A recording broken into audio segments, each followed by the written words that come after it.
Good afternoon बच्चों। इसके पूर्व के वीडियो में मैंने आपको स्वर के भेद के बारे में बताया था। अब इस वीडियो में हम लोग व्यंजन के बारे में जानेंगे। सबसे पहले हमें जानना है व्यंजन क्या है या व्यंजन किसे कहते हैं। व्यंजन वर्ण वे वर्ण हैं जिनके उच्चारण में हमें स्वर वर्णों की सहायता लेनी पड़ती है। इनके उच्चारण में वायु घर्षण के साथ मुख से बाहर निकलती है।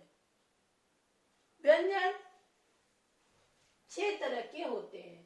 पहला स्पर्श व्यंजन, जैसा कि नाम से स्पष्ट है, स्पर्श अर्थात छूना, टच करना, अर्थात वे वर्ण जिनके उच्चारण में वायु या जिह्वा हमारे मुखार बिंदु के अंदर के किसी न किसी स्थल को स्पर्श करती है, उसे स्पर्श व्यंजन कहते हैं। इनकी संख्या 25 है, जिसे 5 भागों में बांटा गया है।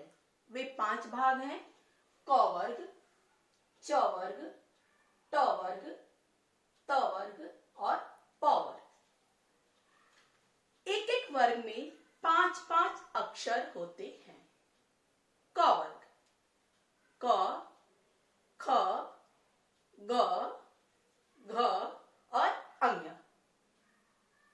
क, ख, ग, घ, अंग्य, इन 5 अक्षरों को मिलाकर बना क वर्ग। उसी तरह च वर्ग च, छ, ज, झ, इय। ट वर्ग ट, ठ, ड, ढ, अड़। ट वर्ग ट, ठ, ड, ढ, अड़। त वर्ग त, थ, द, ध, न। प वर्ग प, फ, ब, भ, म। इन 5 वर्गों को मिलाकर 25 अक्षर होते हैं। इन्हें स्पर्श व्यंजन कहा जाता है। इसके अतिरिक्त इनके उच्चारण का जो स्थान होता है वो अलग अलग होता है। तो उच्चारण स्थान के आधार पर हर वर्गों का अलग अलग नाम है। जैसे क वर्ग, क वर्ग का जो उच्चारण होता है वो कंठ से होता है, इसलिए इसे कंठ कहा जाता है। जैसे क, ख। बच्चों आप बोल के देखेंगे तो क वर्ग के सभी अक्षर जो है वो कंठ से उच्चारित होते हैं, इसलिए इन्हें कंठ कहा जाता है। कंठ के पश्चात तालु। इसके उच्चारण में हमारी जिह्वा जो है वो तालु को स्पर्श करती है। च वर्ग, च वर्ग के सभी 5 अक्षर तालव्य होते हैं, जिसमें हमारी जिह्वा तालु को स्पर्श करती है। च, छ। आप बोल के देखेंगे, आपकी जो जिह्वा है वो आपके तालु को स्पर्श करेगी। कंठ, तालव्य, मूर्धन्य। मूर्धन्य में ट वर्ग आते हैं। ट वर्ग के जो सभी 5 अक्षर हैं, जब हम उनको उच्चारित करते हैं तो हमारी जिह्वा जो होती है वो दांत जो हमारा मसूड़े में जकड़ा हुआ है उसके पास के स्थान को, जिसको मूर्धा कहा जाता है, उसको स्पर्श करती है, इसलिए इसे मूर्धा कहा जाता है। मूर्धा के पश्चात आता है दंत्य। वे वर्ण जिनके उच्चारण में हमारी जिह्वा दांतों को स्पर्श करती है उन्हें दंत्य वर्ण कहा जाता है। त, थ, द। बच्चों इन्हें आप बोल के देखेंगे, दांत, जिह्वा जो है वो हर बार दांत को स्पर्श करेगी।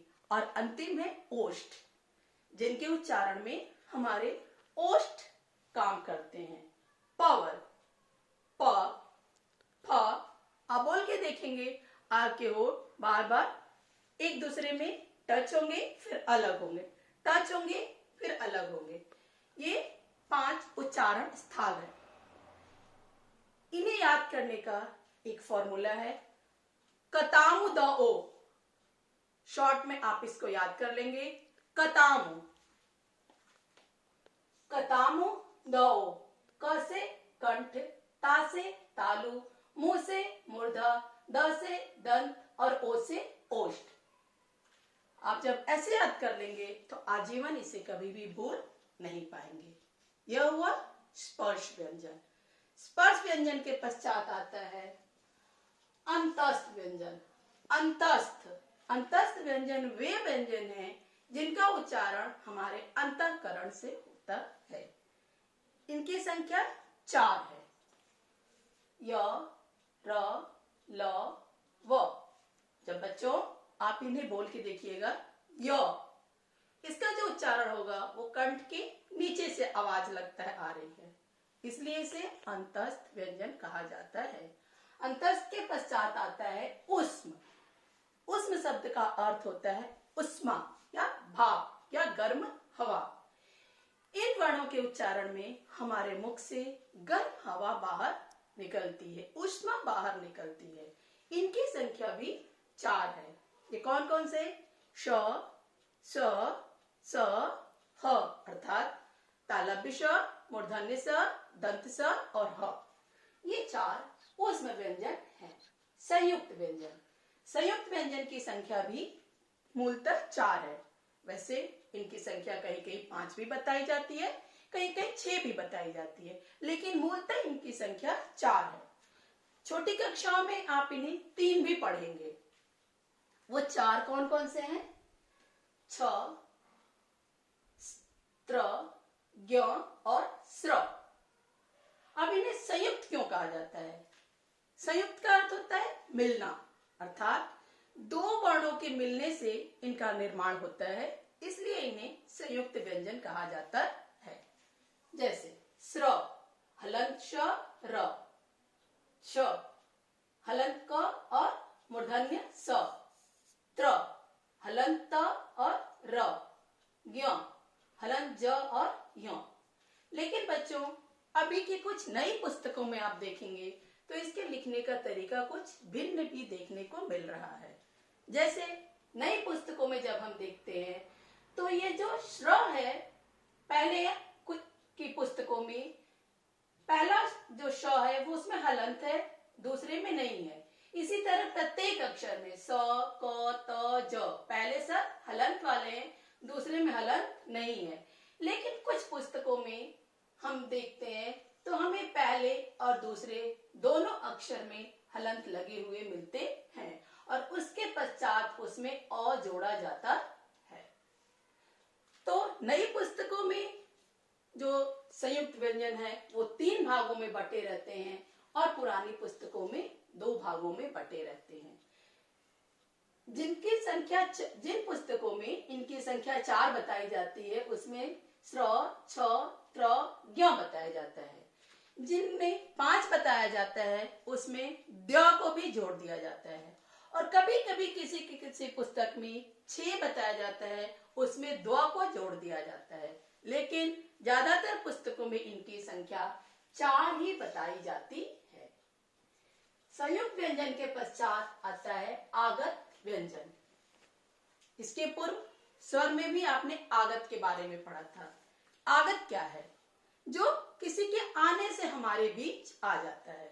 जैसे स्वर में आ आया था, वैसे ही व्यंजन में पहले 5 व्यंजन आए थे जो मुसलमानों के आने के प्रभाव से हमारे वर्णमाला में शामिल हो गए थे। वे थे क, ख, ग, ज, फ। प्रारंभ में ये 5 अक्षर जो थे वो हमारी वर्णमाला में शामिल हो गए थे, लेकिन जब मानक हिंदी बनी, हिंदी का सरलीकरण किया गया तो प्रारंभ के 3 क, ख, ग इनको हटा दिया गया। ज और फ आज भी हमारी वर्णमाला में शामिल हैं। बच्चों, जिस प्रकार हमने आगत स्वर के बारे में बताया कि उनका उच्चारण करते समय हमें ध्यान रखने की जरूरत होती है कि हम कैसे उच्चारण करें उसका, उसी प्रकार आगत व्यंजन में भी उच्चारण करते समय हमें ध्यान रखना होता है।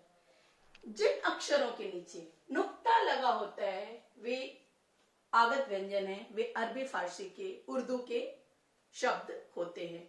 उनका उच्चारण जब हम करते हैं तो हमारी जिह्वा में एक झनझनाहट होती है। तब जाकर के हमें ये समझना चाहिए कि हमने इसका उच्चारण सही किया। अगर नहीं हो रही है तो इसका उच्चारण हम सही नहीं कर रहे। जैसे यदि हम कह रहे हैं ज, तो ज हमारे स्पर्श व्यंजन में आता है। जब हम कहते हैं ज, हमारे जीभ में एक झंझनाहट जब होती है तब वो आगत व्यंजन होता है। आगत व्यंजन के पश्चात हम आते हैं उच्छिष्ट व्यंजन पर। उच्छिष्ट व्यंजन जो है वह नवविकसित व्यंजन है, अर्थात प्रारंभ की वर्णमाला में इन्हें कोई स्थान नहीं था।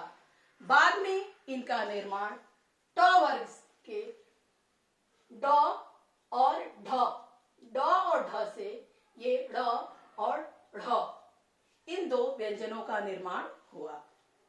उच्छिष्ट व्यंजन के बारे में एक बात जानना जरूरी होता है कि इन वर्णों से कभी भी किसी शब्द का प्रारंभ नहीं होता। ये वर्ण सदा बीच में आते हैं, जैसे लड़का, लड़की, पढ़ना, चढ़ाई, लड़ाई आदि। आज के लिए बस इतना ही। आगे की बातें अगले वीडियो में। धन्यवाद।